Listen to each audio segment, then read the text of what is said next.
The frozen breath escaped Catherine Hayes in crystalline puffs as she clutched the iron railing of the boarding house steps, her swollen belly making the descent treacherous on the ice-slicked wood.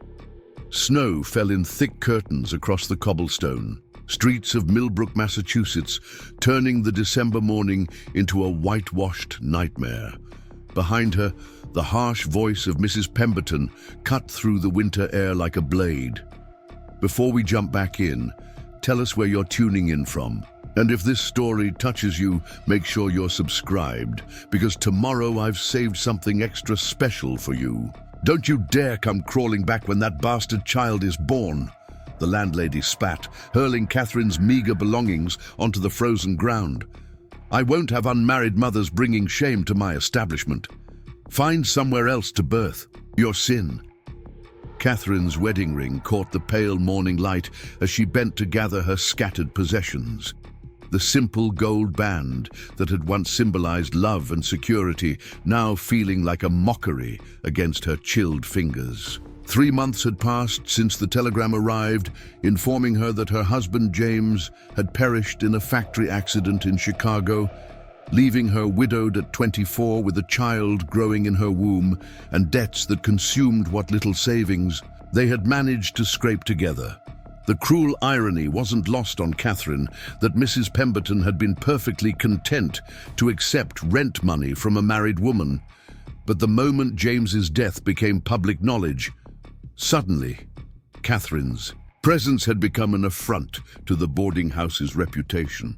The other tenants whispered in the hallways, their voices carrying through thin walls as they speculated about whether the child Catherine carried was truly her deceased husband's, or if perhaps she had been unfaithful, using widowhood as a convenient cover for her supposed indiscretions. Catherine stuffed her few dresses into a worn carpetbag, her fingers numb despite the woolen gloves James had bought her the previous Christmas.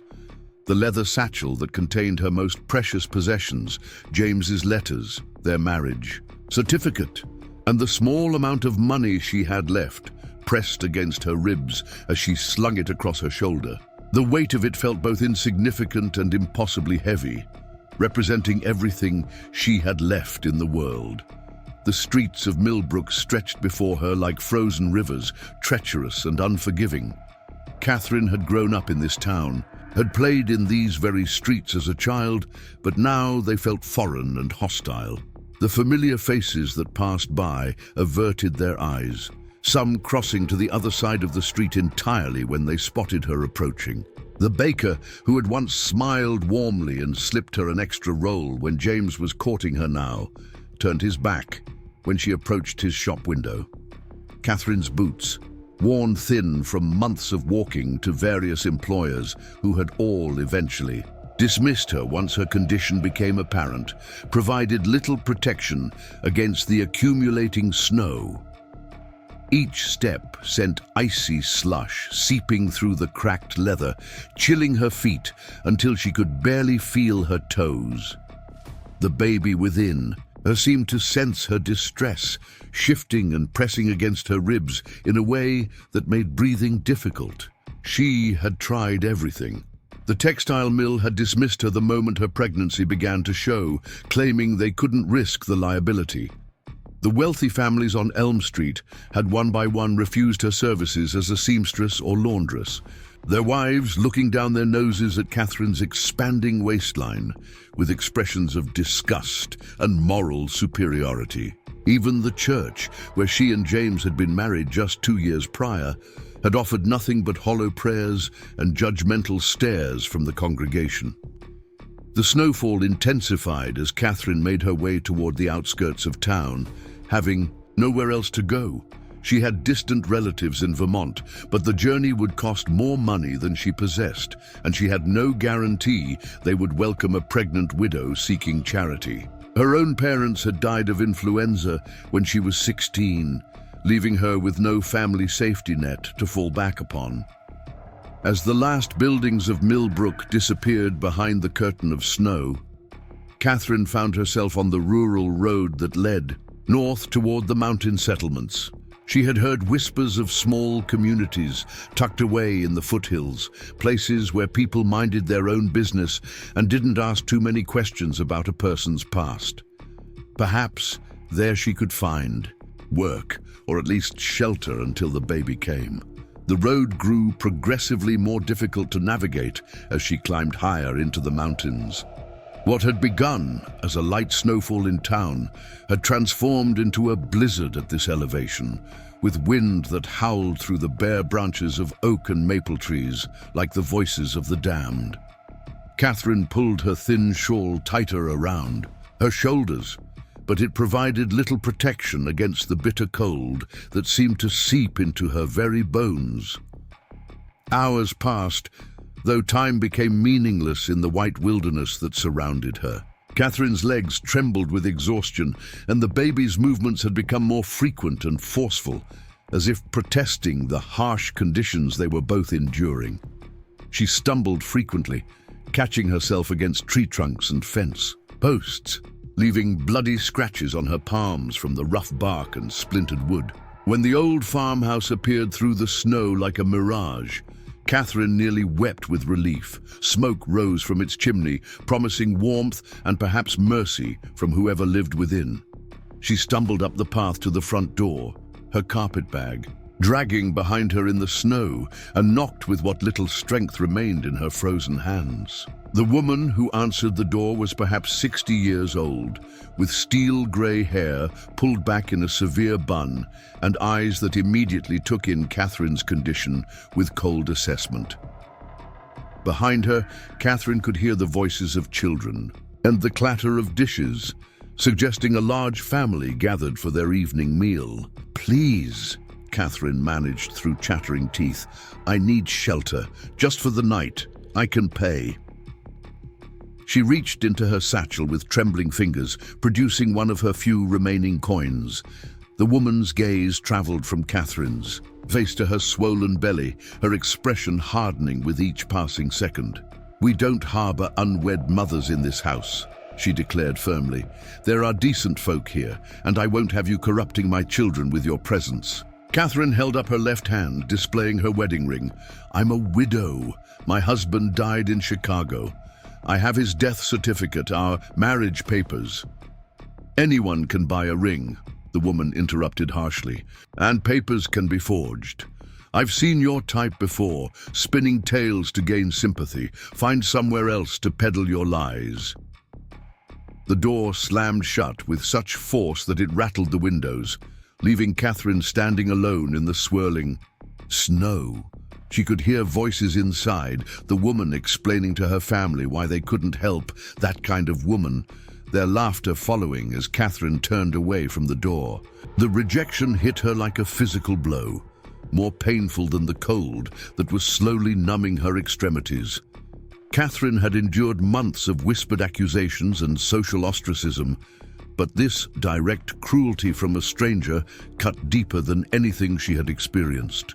She was a widow, carrying her deceased husband's child, seeking nothing more than basic human compassion, yet even that was being denied to her.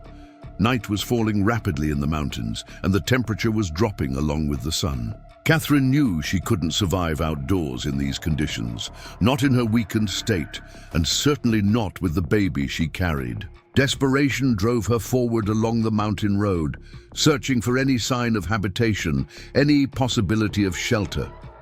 The next house she encountered was smaller, little more than a cabin really, but light glowed warmly in its windows. Catherine approached with cautious hope, her knock softer this time, as if gentleness might somehow change her fate. The man who answered was younger, perhaps in his 30s, with kind eyes that immediately showed concern for her obvious distress.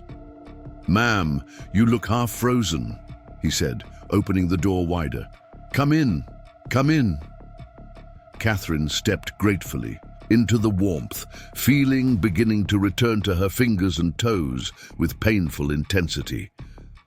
The cabin was modest but clean, with a fire crackling cheerfully in the stone hearth. A woman appeared from what must have been the kitchen, wiping her hands on a dish rag, her face initially welcoming until she noticed Catherine's condition. "Thomas," the woman said sharply to her husband. "What is this?" Catherine quickly explained her situation, showing them her marriage certificate and James's death notice, hoping that documentation would satisfy their concerns. Thomas seemed genuinely sympathetic, but his wife's expression grew increasingly skeptical as Catherine spoke. "It's a convenient story," the wife said finally, crossing her arms over her chest. "But we have our own reputation to consider. What will the neighbors think if word gets out that we're sheltering unmarried women? Thomas has business dealings in town, and we can't afford to have our name associated with scandal." Thomas looked torn between his natural compassion and his wife's practical concerns. "Perhaps just for one night," he suggested weakly. "The storm is getting worse." "No," his wife said firmly, "absolutely not. She can find shelter elsewhere." Preparing and narrating this story took us a lot of time, so if you are enjoying it, subscribe to our channel. It means a lot to us. Now back to the story. There's an old trapper's cabin about 2 miles further up the mountain road. It's been abandoned for years, but it has a roof. That's more than she deserves. Catherine felt her heart sink at the woman's cold words, but she forced herself to remain dignified. "Thank you for the information," she said quietly, gathering her belongings once again. "I understand your position." Thomas pressed a small wrapped bundle into her hands as she prepared to leave. "Some bread and cheese," he murmured apologetically. "It's not much, but it might help." The kindness of the gesture, small as it was, nearly broke Catherine's composure. She nodded her thanks, not trusting her voice, and stepped back into the brutal winter night. The 2 miles to the abandoned cabin felt like 20.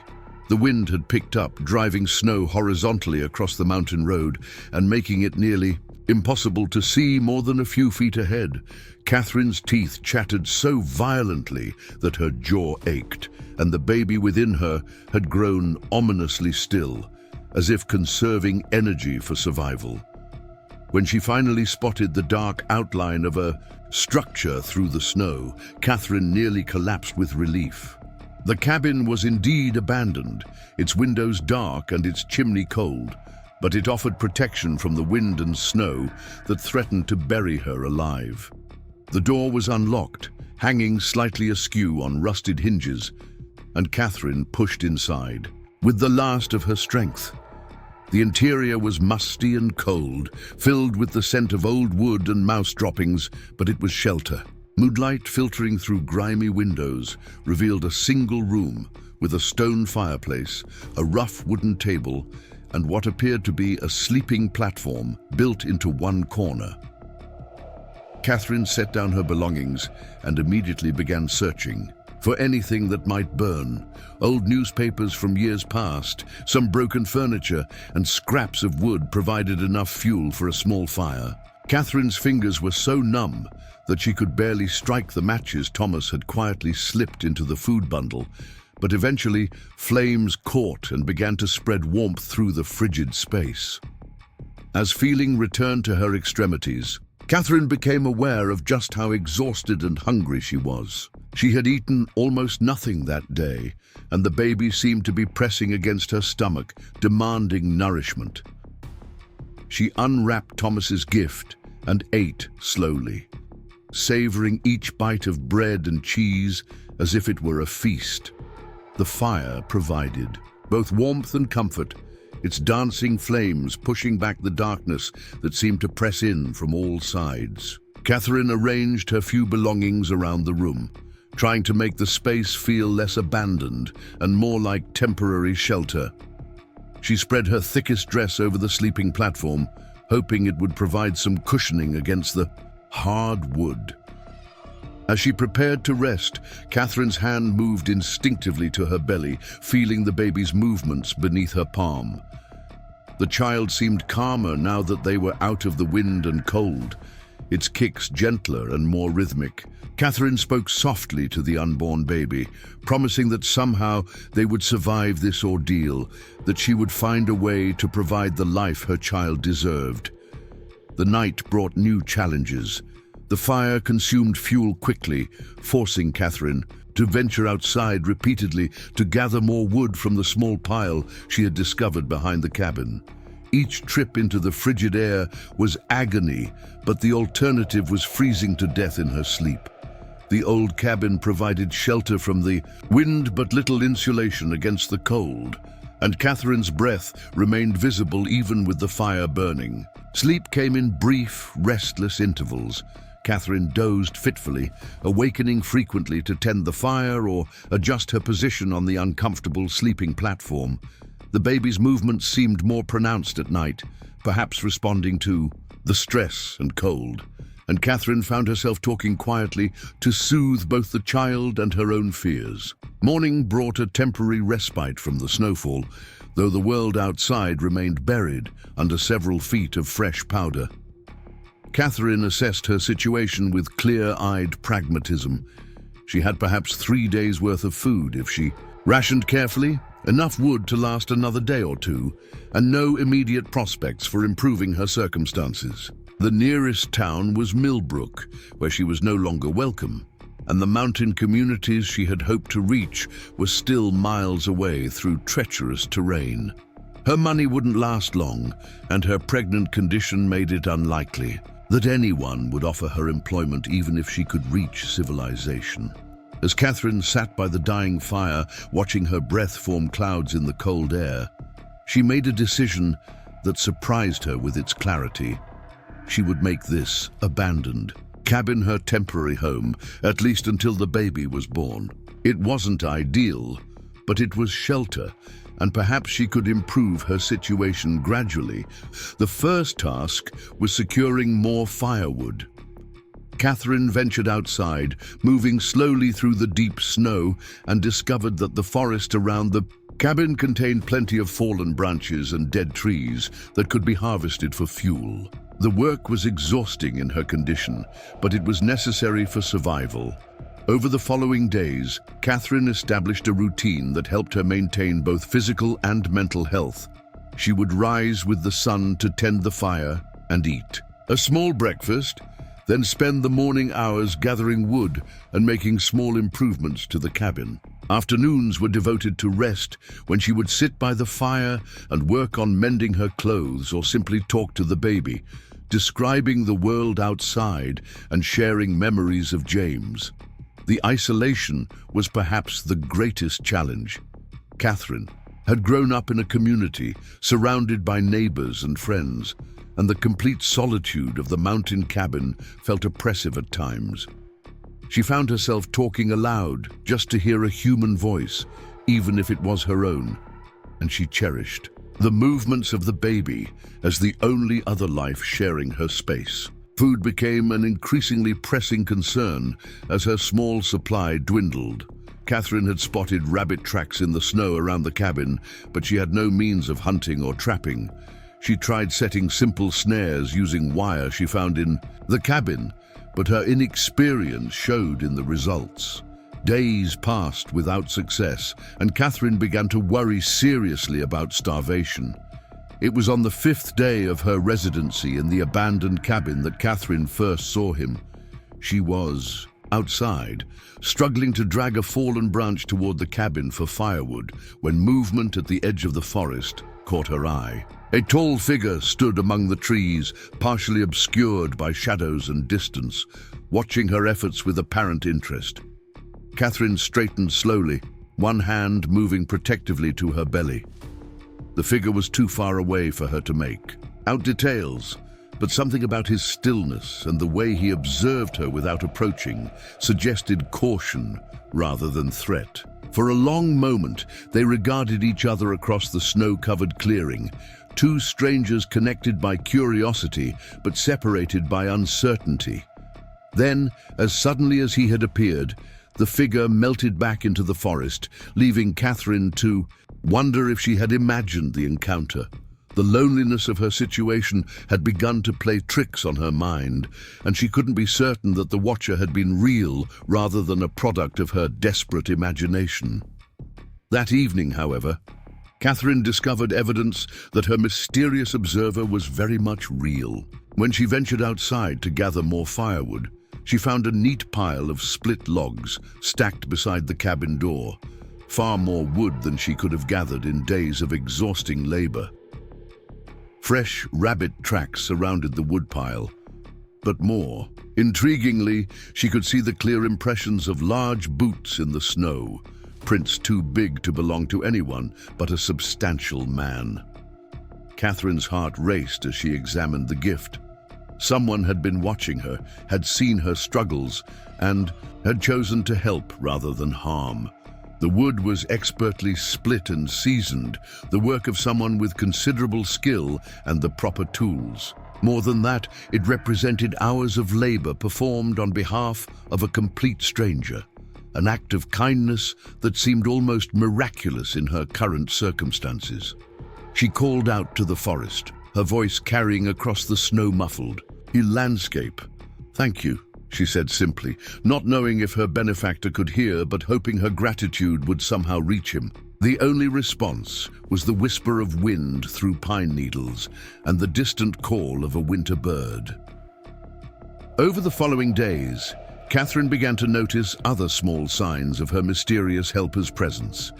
Tracks around the cabin that didn't belong to her, disturbed snow where someone had passed but tried to remain hidden, and occasionally the sensation of being watched from the forest's depths. Yet her benefactor remained invisible, helping from the shadows without seeking recognition or contact.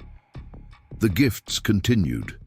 Fresh meat appeared outside her door, properly cleaned and prepared, providing Catherine with protein she desperately needed for her health and the baby's development. Wild herbs hung in small bundles from tree branches near the cabin, plants Catherine recognized as helpful for pregnant women.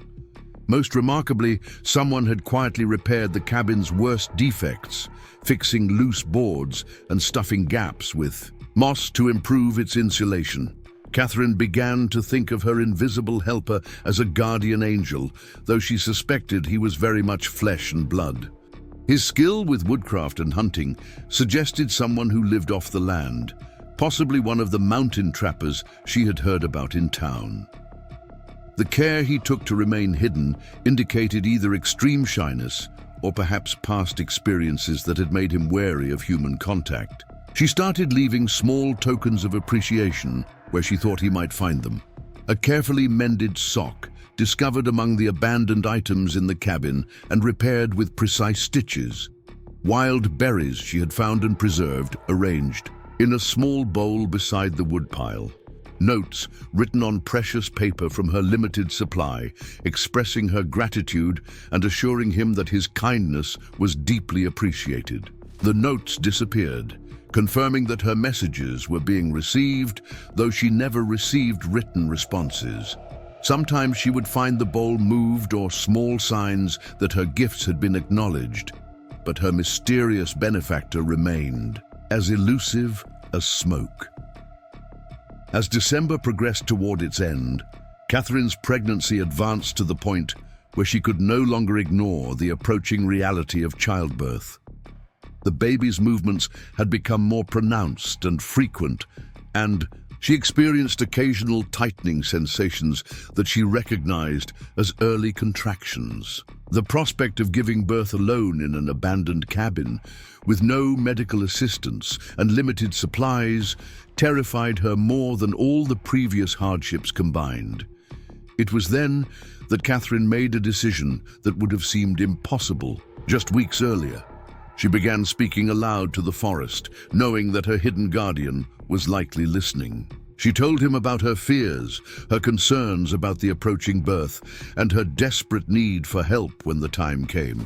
She shared her story, explaining how she had come to be in this situation and why she had nowhere else to turn. Catherine didn't know if her words reached sympathetic ears or if her pleas would be answered, but something about speaking openly to the wilderness felt therapeutic. The baby seemed to respond to her voice, settling into calmer movements when she talked, as if soothed by the sound of her mother's words. Winter deepened around the small cabin, transforming the mountain landscape into a crystalline wonderland that was both beautiful and deadly. Catherine had adapted to her solitary existence, developing skills she never knew she possessed and finding strength she hadn't known she had. The abandoned cabin had become her sanctuary, and the mysterious presence in the forest had become her lifeline. Yet as she felt the baby stir within her and saw her own reflection in the grimy cabin window, Catherine couldn't help but wonder what lay ahead. Would her silent guardian emerge from the shadows when she needed him most? Could she truly survive childbirth alone in the wilderness? And what kind of future was she creating for the child who would soon enter this harsh but somehow magical world? The answers to these questions lay hidden in the snow-covered forest, in the heart of a man who watched from the shadows, and in the strength of a woman who had learned to stand alone when the world had abandoned her. Catherine Hayes had been cast out into winter, but perhaps, just perhaps, she was about to discover that sometimes exile could lead to unexpected kingdoms. As the year drew to its close and her baby's arrival grew imminent, Catherine settled in to wait, surrounded by the gifts of her unseen protector and sustained by a hope that refused to die, despite all the darkness that had tried to extinguish it. The contractions began in earnest on a Tuesday morning when the wind howled through the mountain pines. Catherine gripped the wooden table, breathing deeply as waves of pain washed over her. Snow continued falling outside, but she had prepared as best she could with boiled water and clean cloths. As labor progressed, Catherine heard movement outside the cabin. Through the frosted window, she glimpsed a tall figure approaching through the snow. The door opened slowly, and there stood her mysterious guardian for the first time in full view. He was a mountain of a man with weathered hands and gentle eyes, carrying a leather satchel that clearly contained medical supplies. "Name's Daniel," he said quietly, setting down his bag. "Been watching over you, figured you might need help today." Catherine nodded through another contraction, grateful beyond words. Daniel moved with surprising gentleness for such a large man, his experience evident as he assisted her through the long hours of labor. He spoke little, but his presence radiated calm strength that helped Catherine find courage she didn't know she possessed. When the baby finally arrived, as evening shadows lengthened, Daniel carefully cleaned and wrapped the infant before placing the child in Catherine's arms. A daughter, perfect and healthy despite the harsh circumstances of her birth. "She's beautiful," Daniel murmured, the first time Catherine had heard warmth in his voice. Over the following weeks, Daniel emerged from his self-imposed isolation to help Catherine and the baby. He brought supplies from town, repaired the cabin properly, and gradually revealed his story. He had been a widower himself, retreating to the mountains after losing his wife and unborn child to fever years earlier. Watching Catherine's struggle had awakened something in him he thought was dead. "I've been alone too long," he admitted one evening as they sat by the fire, the baby sleeping peacefully between them. "Maybe we could be alone together." Spring arrived early that year, melting the snow and revealing the beauty of the mountain wilderness. Daniel had transformed the abandoned cabin into a comfortable home, adding rooms and furnishings with his skilled hands. Catherine tended a garden, while her daughter played in the wildflower meadows, both thriving in ways she had never imagined possible during those dark December days. When word reached the valley that the pregnant woman who had been cast out of Millbrook was now living as the respected wife of the mountain's most capable trapper, some of the same people who had rejected her came seeking forgiveness. Catherine received them with grace, but made it clear that her new life was built on foundations far stronger than their approval. The cabin that had once been her refuge became the heart of a small community. Other outcasts and wanderers found their way to Daniel and Catherine's door, always welcomed with food and shelter.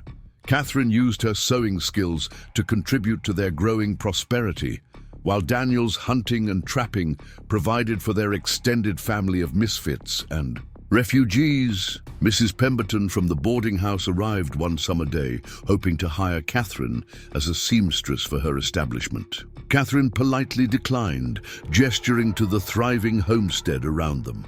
"I have everything I need here," she said simply, "and I'm exactly where I belong." Years later, when Catherine's daughter was old enough to understand, she would tell her about the winter when they had been cast out with nothing, only to find everything that mattered. The child would listen wide-eyed to stories of her mother's courage and her father's quiet heroism, learning that sometimes the greatest kingdoms are built not from gold or power, but from love growing in the most unlikely places. Daniel had indeed built Catherine a kingdom, but she had built one for him as well. Together, they ruled over a realm of second chances and unexpected grace, where being different wasn't a curse, but a gift, and where two broken hearts had found wholeness in each other's arms. The mountain that had seemed so hostile and forbidding during those first desperate days had become their sanctuary. Every morning, Catherine would stand on the porch Daniel had built, watching the sun rise over the peaks while her husband worked in their fields and their daughter played among the wildflowers. She would remember the woman who had stumbled through the snow with nothing but desperation and marvel at how far they had all traveled. The kingdom Daniel built for Catherine wasn't made of stone and mortar, but of trust and tenderness, of daily acts of service and quiet moments of understanding. It was a realm where love grew stronger with each passing season, where their daughter learned that home wasn't a place, but the people who choose to stand by you when the world turns away. On winter evenings, when snow fell softly outside their warm cabin and the fire crackled cheerfully in the hearth, Catherine would catch Daniel's eye across their comfortable room and see reflected there the same wonder she felt. They had both been broken by loss and loneliness, cast out by circumstances beyond their control, yet somehow they had found in each other exactly what they needed to become whole again. The pregnant widow, who had been turned away from every door, had become the beloved wife of the mountain's most respected man. The silent trapper who had lived like a ghost in the wilderness had become a husband and father whose home was known throughout the region for its hospitality and warmth. Together, they had built something beautiful from the ashes of their separate sorrows, proving that sometimes the greatest treasures are found in the most unexpected places. Their kingdom would endure long after they were gone, living on in the lives they had touched and the love they had shared, a testament to the power of compassion to transform even the darkest winters into springs of hope and renewal. Up next, you've got two more standout stories right on your screen. If this one hit the mark, you won't want to pass these up. Just click and check them out.